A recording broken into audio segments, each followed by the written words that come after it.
سڵاو ڕێز بۆ ئێوە بینەرانی خۆشەویستی تەلەڤیزیۆنی کۆمەڵە.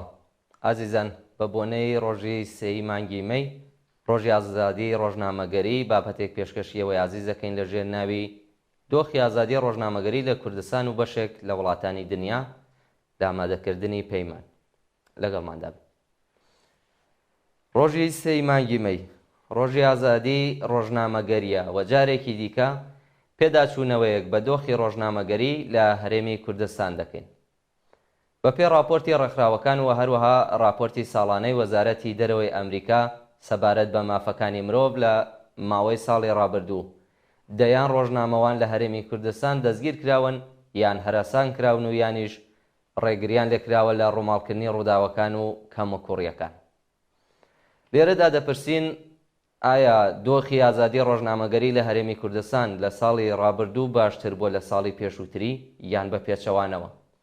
هەتا چەندە قسانە ڕاستن کە دەڵێن دەسەڵات کە بیەوێت ڕۆژنامەوانێک لە کارەکەی ڕابگرێت کەیسێکی بۆ دروست دەکات. هەتا چەند ئەو قسانش ڕاستن کە دەوترێت حەزبە دەسەڵاتدارەکان بودجەیەکی لە ڕادەبەدەر بۆ میدیاکانی خۆیان تەرخان دەکەن.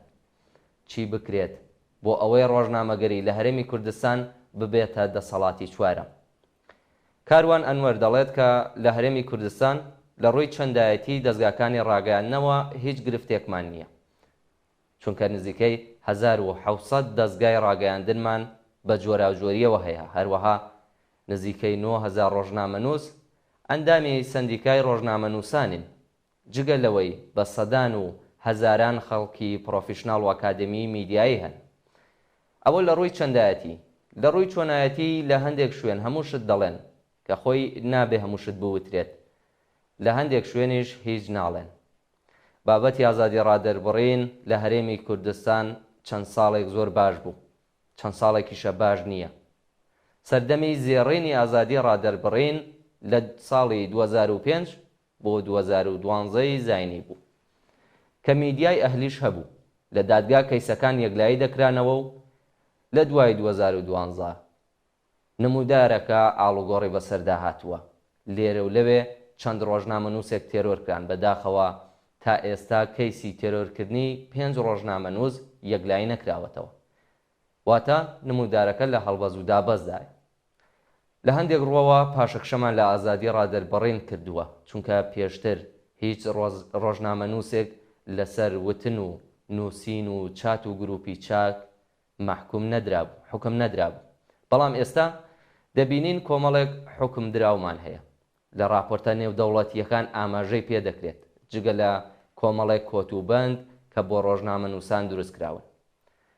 هەر لە گرێبەستی کار و ڕێگەنەدان بە ڕووماڵ و هاتوچۆ، بۆیە ناتوانم بڵێم کە 100% پاشەکشەی کردووە، بەڵام دەتوانم بڵێم بەراورد بە ساڵانی تر چوارچێوەی کارکردنەکەی لێ تەسک کراوەتەوە.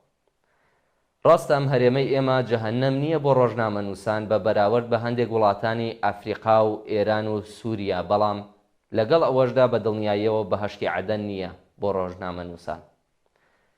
زۆر وڵاتانی دەرەوە و ڕێکخراوەکان بە هەرێمی کوردستانیان دەوت مێرگە سەوزەکەی ئازادی، جا ئازادی بۆ کاری ڕۆژنامەوانی و مافیژنان و هەمووان.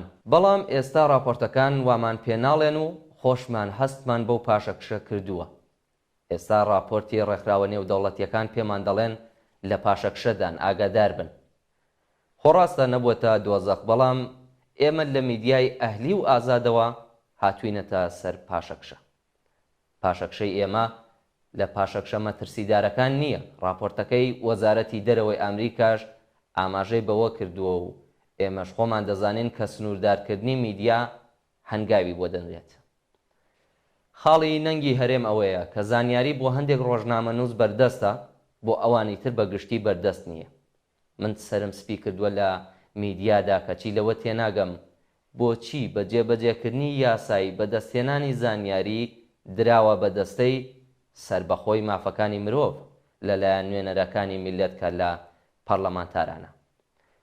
ئەو کاتەی یەکەم ڕۆژنامەنووس تیرۆرکرا، ئەگەر حکوومەت و دەسەڵاتی دادوەری و سەندیکاکەی من کە هی ڕۆژنامەنووسانە بە جددی بەهاتینایە دەنگ و بکوژانیان دەستگیر بکردایە بە دڵنیاییەوە ڕۆژنامەنووسی دووهەم و سێهەم و چوارەم و پێنجەم تێروەرنەدەکران. کە باسی ئازادی ڕۆژنامەگەری دەکەین دووسەریە، هەرچۆن گلەیمان لە حکوومەت و دەسەڵاتە ئاواش گلەیمان لە هەندێک ڕۆژنامەنووس و هەندێک دەستگا هەیە. بەڕاستی جاری وا هەیە هەندێک کار دەکەن کە کاری ڕۆژنامەوانی نییە. لەلایەکی تریشەوە بەپێی راپۆرتی ساڵانەی ڕێکخراوی پایامنێرانی بێسنوور، عێراق لە ئازادی ڕاگەیاندندا لە ڕێزبەندی خراپترینەکانی جیهان و لە پلەی 11دایە. نۆروێژ باشترین و ئۆتریشیش خراپترینی جیهانن لەو بوارەدا.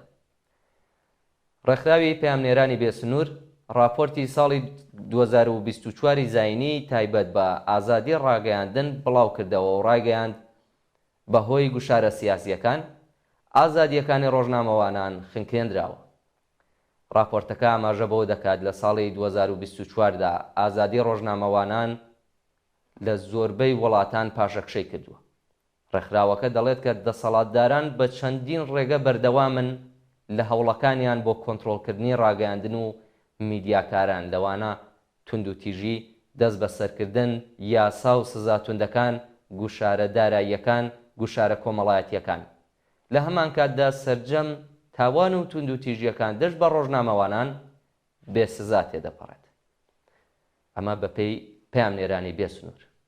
پایامنێرانی بێسنوور ڕایانگەیاندووە کە ئەم ساڵ ڕۆماڵکردنی جەنگ گەورەترین زیانی بە ڕۆژنامەوانان گەیاندووە، بە تایبەتی جەنگی غەزە کە ڕۆژنامەوانان باجێکی قورسیان داوە. ئەو ڕێکخراوە نێودەوڵەتیە دەڵێت لە سەرەتای ئەو جەنگەوە سوپای ئیسرائیل زیاتر لە 100 ڕۆژنامەوانی کوشتووە. لە هەمان کاتیشدا ئیسرائیلیەکان کۆنتڕۆڵی هەموو زانیاریەکەیان کردووە کە لە نێو ئەو کەرتەوە بۆ جیهان بڵاو دەبێتەوە. بە گوێرەی راپۆرتەکەی ئەمساڵ ئیسرائیل لە پلەی 101مینی جیهان دێت و بە شێوەیەکی بەرچاو دابەزیوە.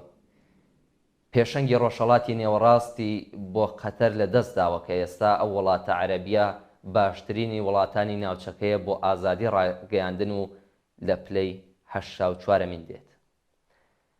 بە گوێرەی ئەو پۆلێنکاریە، سووریا دووەم خراپترین وڵاتە لە جیهاندا بۆ ئازادی ڕاگەیاندن و لە پلەی 179دایە.